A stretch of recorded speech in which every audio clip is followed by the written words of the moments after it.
ചായ പറ്റൂ എന്ന് പറഞ്ഞ് അവൻ ഗോൾ അടിക്കാൻ വേണ്ടി പോകുന്നു.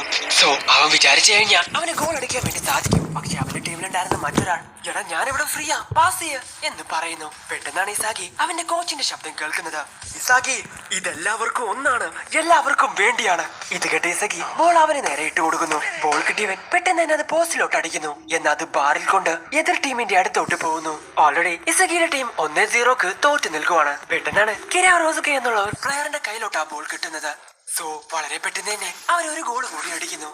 ആ മാച്ചിൽ ഇസഗിയുടെ ടീം തോറ്റുപോകുന്നു. നല്ലൊരു പാസ് കിട്ടിയിട്ടും ബാറിലോട്ട് അടിച്ച് ആ ഗോൾ മിസ് ചെയ്തവൻ പോയി എല്ലാം ഞാൻ കാരണമാ എന്ന് പറഞ്ഞ് അവിടെ കരഞ്ഞുകൊണ്ടിരിക്കുന്നു.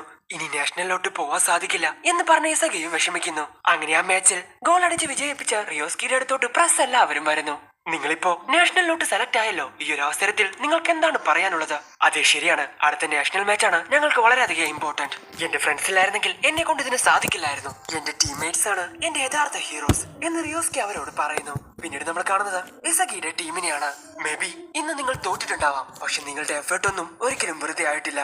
നിങ്ങളുടെ ഹൈസ്കൂൾ സോക്കർ ഇതോടെ അവസാനിച്ചെങ്കിലും തീർച്ചയായിട്ടും നിങ്ങളാണ് എന്റെ ജീവിതത്തിലെ ബെസ്റ്റ് ടീം. നിങ്ങളെ ഞാൻ ഒരിക്കലും മറക്കില്ല എന്ന് പറഞ്ഞ് കോച്ച് അവിടെ നിന്ന് കരഞ്ഞുകൊണ്ടിരിക്കുന്നു. ഇത് കണ്ട് ടീംമേറ്റ്സ് എല്ലാവരും കരയുന്നു.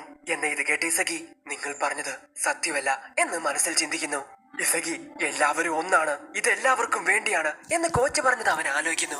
ഫുട്ബോൾ എന്ന് പറയുന്നത് 11 പേരടങ്ങുന്ന ഒരു ടീം കളിക്കുന്ന ഒരു ഗെയിമാണ്. എന്നോട് ക്ഷമിക്കണോ, എനിക്ക് നിങ്ങളെ പോലെ ആവാൻ സാധിച്ചില്ല. ചെറുപ്പം തൊട്ടേ നോവയെ കണ്ട് ഒരു ദിവസം അവരെ പോലെ ആവണമെന്ന് ഞാൻ വിചാരിച്ചു. ഇസഗി നീ ശരിക്കും സൂപ്പറാടാ, നീ മിഡിൽ സ്കൂളിലാണ് പഠിക്കുന്നതെന്ന് പറഞ്ഞാൽ പോലും ആരും വിശ്വസിക്കില്ല. എല്ലാം ഒന്നാണ്, ഇതെല്ലാവർക്കും വേണ്ടിയാണ് എന്ന് കോച്ച് പറഞ്ഞത് വീണ്ടും അവൻ ആലോചിക്കുന്നു.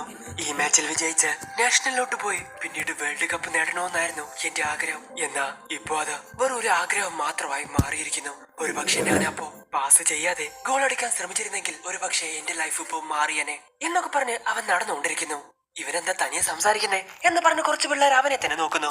ഫുട്ബോൾ എന്ന് പറയുന്നത് 11 പേരടങ്ങുന്ന ഒരു ടീമാണ്. ഒറ്റയ്ക്ക് നിന്ന് എന്നെ കൊണ്ട് എന്ത് ചെയ്യാൻ സാധിക്കും എന്ന് അങ്ങനെ അവൻ വളരെയധികം വിഷമത്തോടെ വീട്ടിലോട്ട് വരുന്നു. അവനെ കണ്ട് അവന്റെ ഫാമിലി അവനോട് മാച്ച് എന്താ എന്ന് ചോദിക്കുന്നു. 2-0 ഞങ്ങൾ തോറ്റുപോയി. ശരി, നിന്നെ ഹാപ്പി ആക്കാൻ പറ്റിയൊരു സാധനം എന്റെ കയ്യിലുണ്ട് എന്ന് പറഞ്ഞ അവന്റെ അമ്മ അവനൊരു ലെറ്റർ കൊടുക്കുന്നു. ജാപ്പനീസ് ഫുട്ബോൾ യൂണിയനിൽ നിന്നും വന്ന ലെറ്റർ ആയിരുന്നു അത്. സർട്ടിഫൈഡ് അത്ലറ്റ് ആവാനുള്ള ഒരു ട്രെയിനിങ് ഉണ്ട്, അതിനു വേണ്ടിയിട്ടുള്ള ഇൻവിറ്റേഷൻ ആയിരുന്നു അത്. ഇത് ഇവന്റെ ഫ്യൂച്ചറിന് ഒരുപാടധികം ഹെൽപ്ഫുൾ ആയിരിക്കും. ഇത് കേട്ട് ഇസഗി അങ്ങോട്ട് പോകാൻ വേണ്ടി തീരുമാനിക്കുന്നു. അങ്ങനെ അങ്ങോട്ട് വന്ന അവൻ എന്നെ എന്തിനായിരിക്കും ഇതിലൂടെ